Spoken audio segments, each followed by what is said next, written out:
Magandang araw sa inyong lahat. Ito ang video presentation ng ikalimang pangkat.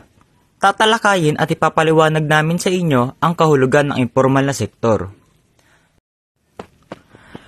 Ang impormal na sektor ay bahagi ng ekonomiya na binubuo ng mga negosyong hindi rehistrado, walang formal na regulasyon at hindi nabubuwisan ng pamahalaan. Kabilang dito ang mga trabahong walang malinaw na benepisyo tulad ng pagtitinda sa bangketa, paglalabada at pamamasada ng tricycle nang walang prangkisa.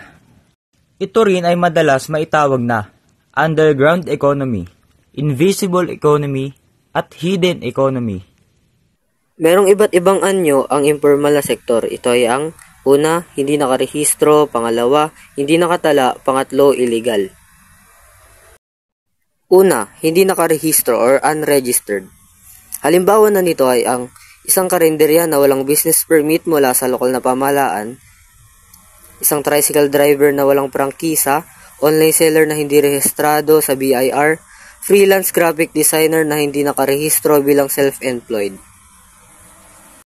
Halimbawa, karinderya na walang business permit. Konsepto ng ease of doing business kung saan maraming maliit na negosyo ang hindi nakarehistro dahil sa mahirap at magastos na proseso ng legalisasyon. Tricycle driver na walang prangkisa. Konsepto ng underemployment kung saan ang isang tao ay kumikita ngunit hindi ito sapat o formal na kinikilala ng gobyerno.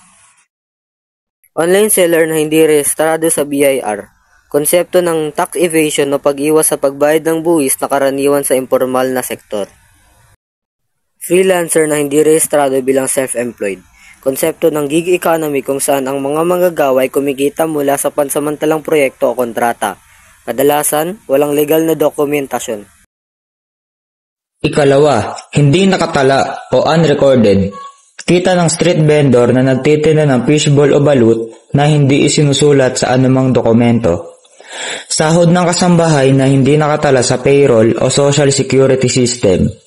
Kita ng construction worker na binabayaran arawan nang walang resibo o kontrata.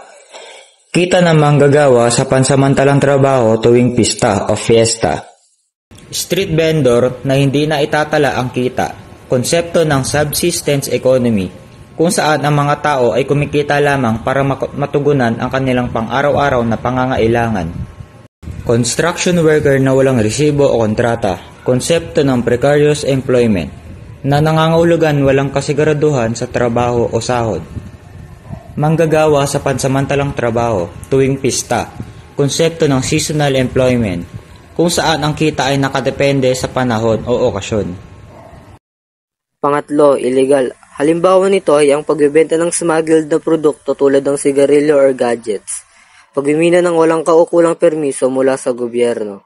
Illegal na sugal tulad ng huweteng o sakla. Pamimeke ng produkto tulad ng branded na damit, sapatos or bags. Child labor o sapilitang pagtatrabaho ng mga bata.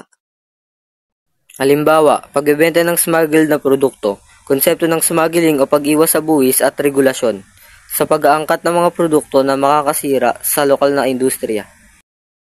Pagmimina ng walang permiso, konsepto ng illegal resource extraction na nagdudulot ng pagkasira ng kalikasan at pagkawala ng kita para sa gobyerno.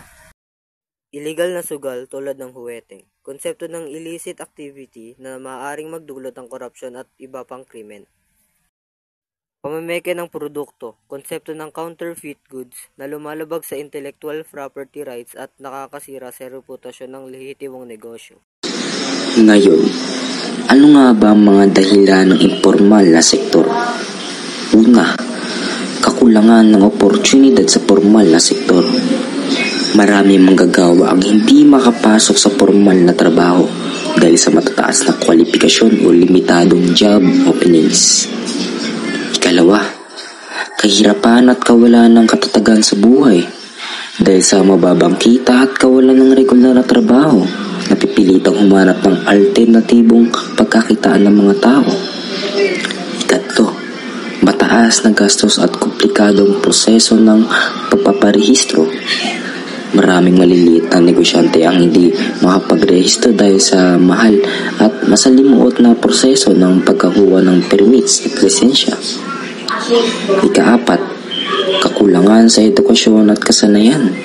Ang mga walang sapat na edukasyon o training ay mas nahihirapang makahanap ng trabaho sa formal na sektor. Kalima, krisis pang-ekonomiya at kawalan ng seguridad sa trabaho. Kapag may matinding krisis tulad ng pandemya o financial recess, sa kabuuan, ang informal na sektor ay umiiral dahil sa iba't ibang salik tulad ng kakulangan ng oportunidad sa formal na trabaho, kahirapan at mga hadlang sa pagpaparehistro ng negosyo. Maraming Pilipino ang napipilitang pumasok sa ganitong uri ng hanap buhay upang matugunan ang kanilang pang-araw-araw na pangangailangan. Formal na sektor ay may parehong positibo at negatibong epekto sa ekonomiya. Positibong epekto: 1. Nagdudulot ng alternatibong hanap buhay. Nakakatulong ito sa pagbaba ng unemployment rate sa bansa dahil nagbibigay ito ng trabaho sa mga taong hindi makapasok sa formal na sektor. Ikalawa, pinapabilis ang daloy ng ekonomiya sa lokal na antas. Maraming maliliit na negosyo sa informal na sektor ang nagbibigay ng murang produkto at serbisyo na madaling ma-access ng mga tao.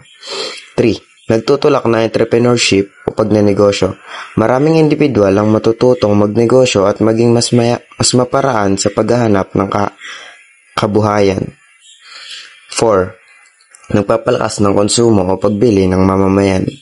Ang kita mula sa informal na sektor ay nagagamit sa pang-araw-araw na gastusin, kaya't patuloy na umiikot ang pera sa ekonomiya.